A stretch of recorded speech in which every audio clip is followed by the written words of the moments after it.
مدرسة حدود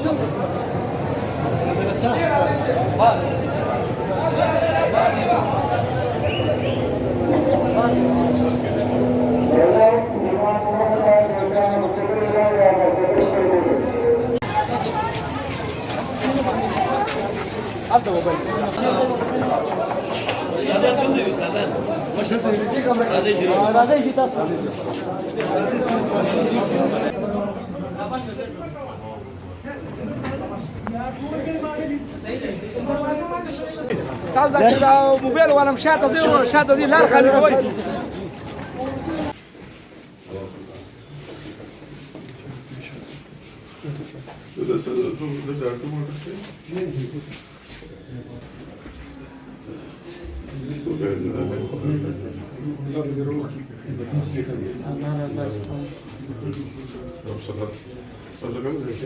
هذه مزايا شركة أفغانستان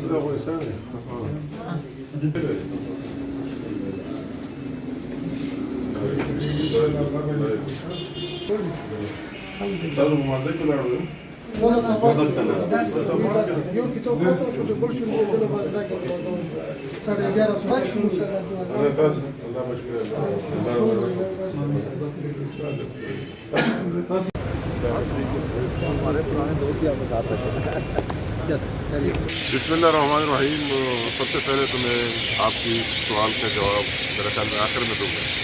سب سے پہلے آج کا جو دردناک واقعہ ہوئے اس صوبے میں دوبارہ، اور مجھے وہی پی ایس والا واقعہ دوبارہ یاد کرا دیا. اور مجھے وہ دن یاد ہے کہ جب ہم میں پلیر میں تھا اور زخمیوں کی عیادت کے لیے آیا اسپتال اور اس سے واپس جا رہا تھا.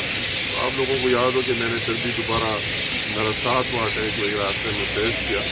مجھے یہ احساس ہے کہ ان لوگوں پر کیا گزرے گی، ان کے جو ورثاء ہے وہی لوگ، اور یہ ہمارا پورا سوگوار ہے. ایک دفعہ پھر میں دور تھا اور وہی سے میرے قائد نے محمد نواز شریف صاحب نے بھی میرے ساتھ بات کی، اور میں یہاں اگر آیا ہوں تو اس کا بھی پیغام لے کر اور پوری پارٹی کا بھی پیغام لے کر کہ اس مشکل کی گھڑی میں ہم ان لوگوں کے ساتھ ہیں. اور ان کے لیے وہی میں اس جگہ پر بھی گیا، مسجد بھی گیا، مدرسے میں بھی گیا، دعا بھی کی ان سب کی طرف سے. اور ہمیں یہ احساس ہے کہ یہ امن اگر یہاں قائم ہوا ہے تو بہت سے لوگوں کی خون بہہ کر قائم ہوئے. لا انفورسنگ ایجنسی سے لے کر فوج سے، ایسی سے، پولیس کی جوانوں سے، سب نے، اور خاص کر قوم نے، ہماری قوم اس میں شامل ہی رہی جو ان کے خون سے یہاں ایک امن قائم ہوا اور پیس آیا تھا.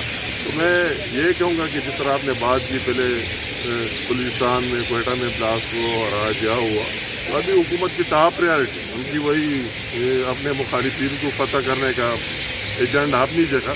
اور وہ نیشنل ایکشن پلان جو بنا گیا تھا، جو نواز شریف صاحب کی دور میں بنایا گیا تھا اس ملک میں امن اور پیس لانے کے لیے، تو اس کو وہ ردی ٹوکری میں ڈالا گیا ہے. وہی ایک چیز پر کام کر رہے ہیں جو لوگ سچ اور حق بولتے ہیں کہ اس کی زبان کس طرح بند کی جائے. تو وہ اپنی جگہ آپ جتنی کوشش کر سکتے ہیں ضرور کریں، اللہ خیر کرے گا. مگر یہ چیز جو کئی لوگوں کے خون بہہ کر آئی، مجھ سے زیادہ اس سے بہتر کوئی نہیں جانتا. میں نے 7 دفعہ فیس کیا ہے. کئی لوگ میرے ساتھ 52 لوگ ان کے خون بہہ کر شہید ہوئے. آپ پیشہ اور گواہ ہے کہ یہاں میں 3 بلاسٹ ہوئے میرے گھر اس کے اندر. تو مجھے اس کا احساس ہے کہ کتنا دردناک اور دکھناک واقعات ہیں، تو حکومت وقت بھی ہونا چاہیے کہ ٹاپ پرائرٹی پر رکھ کے یا امن اور پیس جو قائم ہوا تھا اس کے آگے لے کر چلے. دوسرے بات ہے اپنی جگہ، مگر اس کو اگر اس طرح بدامنی دوبارہ شروع ہوئی، اللہ نہ کرے اور ہم دوبارہ اسی ایج میں گئے تو میرے خیال میں اس دفعہ ریکوری مشکل ہو جائے گی. اور جو آپ نے سوال کیا ہے یہ جلسہ ہوگا کہ نہیں ہوگا، ضرور ہوگا. یہ زندگی کا حصہ ہے، معمولاتی زندگی چلتے رہے گی. جلسے بھی ہوں گے، ایکٹیویٹیز بھی ہوں گے. ہم سرنڈر پہلے بھی نہیں ہوئے اور انشاءاللہ تعالیٰ آئندہ بھی نہیں ہوئیں گے. وہی ایکٹیویٹیز ساتھ چلتے رہیں گے اور انشاءاللہ تعالیٰ پشاور میں جلسہ بھی ہوگا اور بہت زبردست بھی ہوگا. اس طرح کوئی بات نہیں. بہت مہربانی.